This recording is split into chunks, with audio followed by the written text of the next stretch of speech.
À quel point vos compétences en communication sont-elles bonnes? C'est extrêmement important car une bonne communication vous permet d'avoir de bonnes relations avec n'importe qui et n'importe où.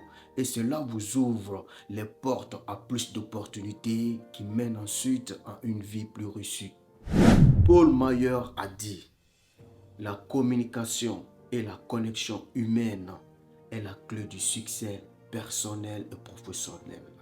Maintenant, pour vous aider à améliorer vos compétences en communication, je vais vous donner 7 meilleurs conseils. Et ce sont certaines des choses que moi-même j'ai apprises au fil des ans parce que mes compétences en communication étaient terribles. Et donc, avant de poursuivre la vidéo, je souhaite la bienvenue à tous ceux qui me découvrent pour la toute première fois. Si vous n'êtes pas encore abonné, abonnez-vous. Et sans oublier d'activer la cloche de notification pour ne rater aucune nouvelle vidéo sur cette chaîne. Et merci. Entrons dans le vif du sujet.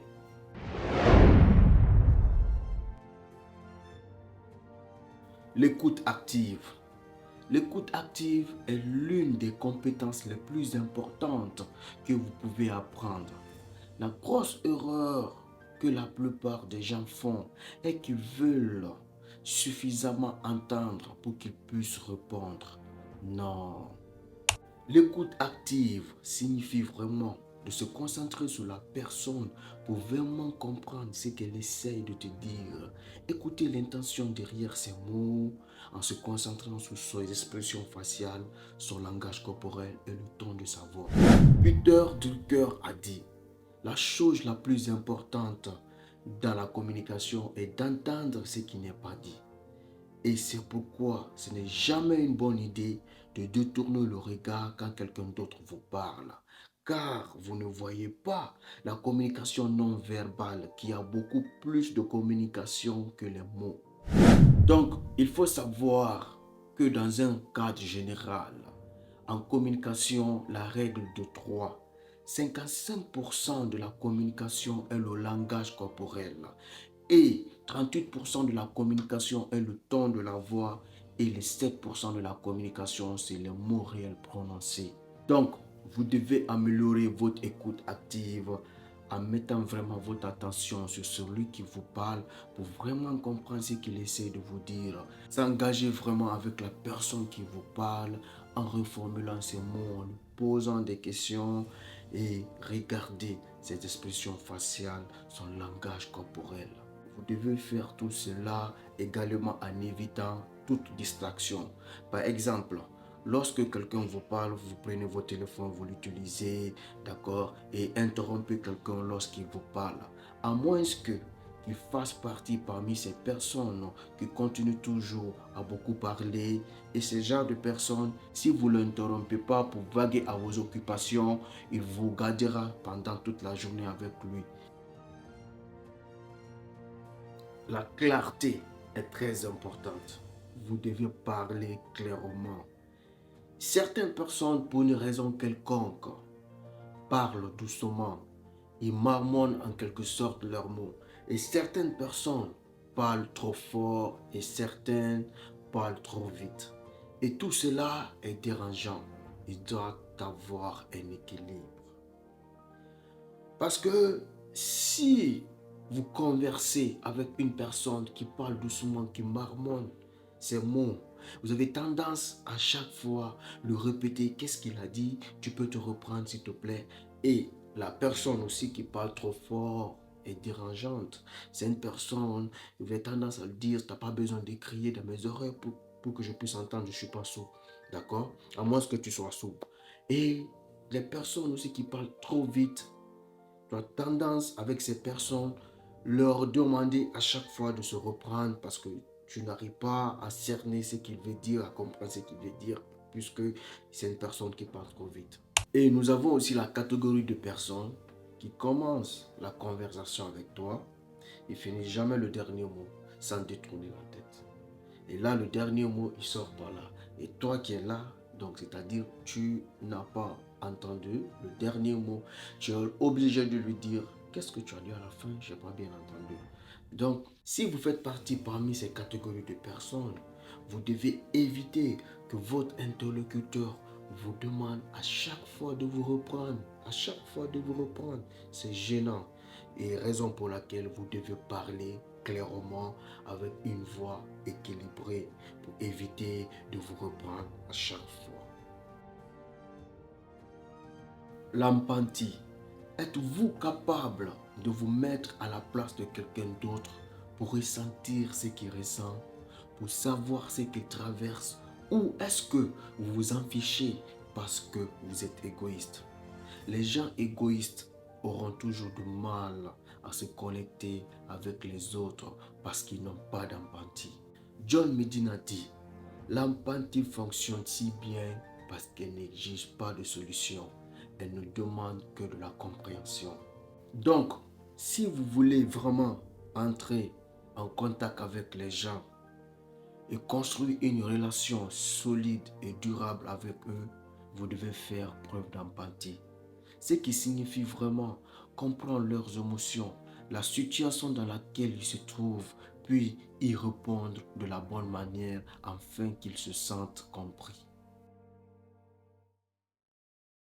Honnêteté et gentillesse. Vous savez, je suis une personne qui n'aime vraiment pas parler aux gens impolis, qui n'ont pas l'air amical, qui s'en fichent. Et ces genres de personnes n'ont pas d'esprit ouvert. Et je ne suis pas le seul, parce que la plupart des gens n'aiment pas parler à des personnes comme ça. Si vous êtes honnête et gentil, cela renforce la confiance avec les gens et cela améliore la bonne communication. Et si vous êtes ce genre de personne, les gens aimeront bien discuter avec vous, s'approcher de vous et écouter ce que vous avez à dire. Kent Blanchard a dit que l'honnêteté consiste à dire la vérité à soi-même et aux autres. L'intégrité consiste à vivre cette vérité. Si vous êtes un homme intègre, vous serez également honnête et amical avec les gens et vous pourrez améliorer votre façon de communiquer avec eux en souriant pendant que quelqu'un vous parle, en faisant de petits gestes, en leur demandant comment ils vont et en les félicitant s'ils ont fait quelque chose de bien. Vous devez édifier les gens et n'oubliez jamais ceci. Les gens oublieront les choses que vous dites, mais n'oublieront jamais ce que vous leur faites ressentir. Le respect. Certaines personnes ont vraiment besoin de comprendre ce qui signifie le respect dans différents contextes. Par exemple, quand vous êtes dans un groupe de personnes, vous devez montrer du respect aux autres en leur donnant le temps de parler. Ce n'est pas bon quand vous êtes dans le groupe qu'il y a une personne ou deux personnes, deux tournent, monopolisent la conversation et les autres n'ont même pas la chance de dire quoi que ce soit. Vous devez donner la chance aux autres de parler. Vous devez savoir quand initier la communication et quand répondre. Et c'est très difficile pour les gens qui sont très égoïstes. Vous devez être altruiste. C'est aussi très difficile pour ceux qui sont extravertis. L'être humain reste l'être humain. Vous devez respecter tout le monde et leur parler d'une manière respectueuse. Ne leur parlez pas d'une manière différente. Parlez à tout le monde de la même manière. Oui, c'est pas parce que lui il est pauvre, tu dois le parler d'une autre manière, ou c'est parce que lui il est riche, je dois aussi le parler d'une autre manière. Non. Albert Einstein a dit, je parle à tout le monde de la même manière, qu'il s'agit de l'éboueur ou du président de l'université. Le temps est crucial dans une bonne communication. Certaines personnes sont terribles parce qu'ils sont tellement concentrés sur ce qu'ils veulent dire qu'ils ne prêtent pas attention à la communication non verbale des gens, à leurs émotions, à leurs expressions faciales. Et ensuite, ils disent les mauvaises choses au mauvais moment. Et c'est des gens qui commencent toujours une nouvelle conversation dans les directions différentes. Et ça, c'est gênant.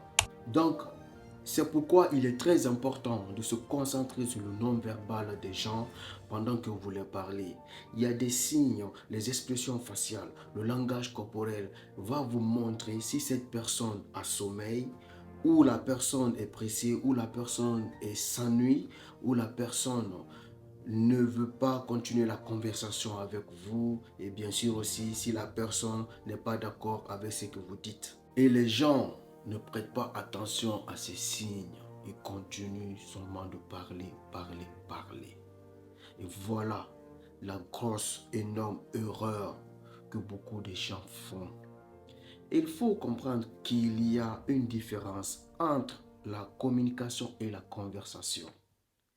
Et il faut aussi prendre le contrôle de chaque chose que vous dites.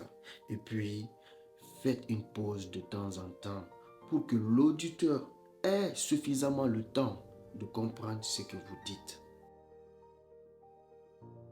Les gens ne vous feront pas confiance ou ne croiront pas à ce que vous dites s'ils sentent que vous ne croyez pas en vous. Raison pour laquelle il est conseillé de vous préparer en avance sur ce que vous voulez dire pour que votre discours soit fluide et puis ça soit droit. Gardez le contact visuel et parlez avec clarté. Il faut toujours se rappeler qu'il y a une énorme différence entre la confiance et l'arrogance. Simon Sénèque a dit que la confiance est le fait de croire en vous-même, tandis que l'arrogance est le fait de dire aux autres que l'on est meilleur qu'eux. La confiance inspire, l'arrogance détruit. Et rappelez-vous toujours, la vie est très courte, alors ne gaspillez pas la vôtre. Et merci à tous ceux qui sont restés jusqu'à la fin de la vidéo. Si vous avez aimé, likez, commentez et n'oubliez pas surtout d'activer la cloche de notification pour être averti dès qu'il y a une nouvelle vidéo sur cette chaîne. Merci, à la prochaine.